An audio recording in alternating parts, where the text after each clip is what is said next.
Hello, hello. তো চলে এসেছি আমরা আরেকটা ভিডিও নিয়ে শুনুন। তো আজকের ভিডিওটা দেখেই তোমরা বুঝতেই পারছো। তো তোমরা সকলে আগে বলো কেমন আছো? সকলে ভালো থাকবে এটাই কামনা করি। তো আজকের ভিডিওটা চলো শুরু করি। তো শীতকাল চলে গেছে, সবাই চলে যাচ্ছে। তো আর সোনু থাকতে পারছে না, তাই জন্য সব উলের জিনিস তুলে দিয়ে এখন আবার সব সুতির কটনের সব জিনিস, বেড কাভার, পর্দা সব চেঞ্জ করে নতুনভাবে ওর ঘরটাকে সাজিয়ে দিব আমি। তো পর্দা খোলা চলছে, এখনো পর্দা খোলা হয়নি। তো প্রথম লুকটা তোমাদেরকে দেখায় নিলাম, কেন এর আগের ভিডিও আমার নাই। যে ঘরটা যখন নতুন করে সাজিয়েছিলাম সেই ভিডিওটা ছিল না, তো ওর জন্য ভালো করে দেখিয়ে নিলাম। তো বেসিক্যালি আমি উপরে ওর জিনিসগুলো রাখি। এটাই হচ্ছে আমার সোনু, এখানেই শুয়ে থাকে। তো বেসিক্যালি আমি উপরে ওর যেগুলো দরকারি জিনিস যেগুলো সবসময় লাগে সেগুলো উপরেই রেখে দিয়েছি। আর নিচটা হলো, নিচটাতে সোনু শয়। তো যতটা পেরেছি একটা ভালো কমফোর্ট বেড দেওয়ার চেষ্টা করেছি। তো দুটো কোল বালিশ, একটা বালিশও আছে, ওটা পরে দেখাবো। তো বেডটা তৈরি করার পরে বলো সবাই কেমন হলো অবশ্যই। তো পাশে ওর ওইটা একটা বক্স আছে। তো বক্সটার মধ্যে খাওয়াই, নাহলে খাবারগুলো চারিদিকে ছিটিয়ে ফেলে, তো সামনে নোংরা হয়ে যায়, ওর জন্য বক্সের ভিতরে করছি। তো এটা হলো আমার ফাইনাল লুক। ওর সামনের পর্দাগুলো, পিছনের পর্দাটাও চেঞ্জ করে দিয়েছি।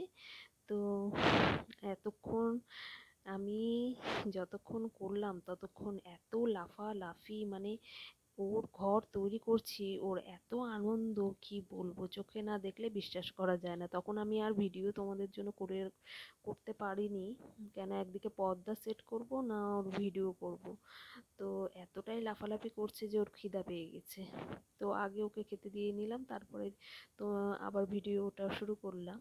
তো খাক, ততক্ষণ তোমাদেরকেও দেখায় নেব ওর ঘরটা। তো পর্দাটা চেঞ্জ হয়ে গেছে। তো বাবু এখন খেতে ব্যস্ত, ভালো মতো খাচ্ছে, কিন্তু যেহেতু আমি ভিডিও করছি তো চোখটা একটু বড় বড় করছে, ভয় পাচ্ছে। তো এই হলো ওর ফাইনাল লুক। বেড কাভারটাও চেঞ্জ করে দিয়েছি, তার উপরে একটা কোলবালিশের এখনও চেঞ্জ করি নাই কোলবালিশটাকে। তো কোলবালিশটা থাক, কয়েকদিন পরে কোলবালিশের কাভারটাও চেঞ্জ করে দিব, শুধু পর্দাটাই চেঞ্জ করেছি। তো খাওয়া দাওয়া হয়ে গেল। এখন যেহেতু আমি কথা বলছি, দেখতে আসছি ওই যে ছোট্ট পুচকি একটা বালিশ, উনিও উঠে বসে পড়লো।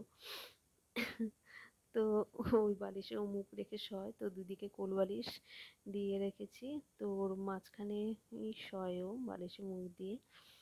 তো আর একটা করা হয়নি, ওটা করছি কিন্তু ভিডিওটা করা হয়নি। তো ওইদিকে একটা পাপোশ রেখেছি, যেদিকে দাঁড়াও ওইদিকে একটু শোনো, ওই যে যেখানে জল খাচ্ছে জলের ওইদিকে একটা পাপোশ রেখেছি।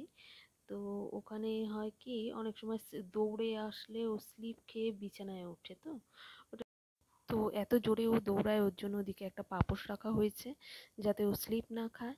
তো ফাইনাল লুকের পরে দেখতেই পাচ্ছ দুষ্টামি করে শেষ, ঘরের একদম অগোছালো হয়ে গেছে। তো যারা যারা সোনুর ভিডিও দেখতে চাও অবশ্যই কমেন্ট করো, আর কেমন লাগলো সেটাও বলো।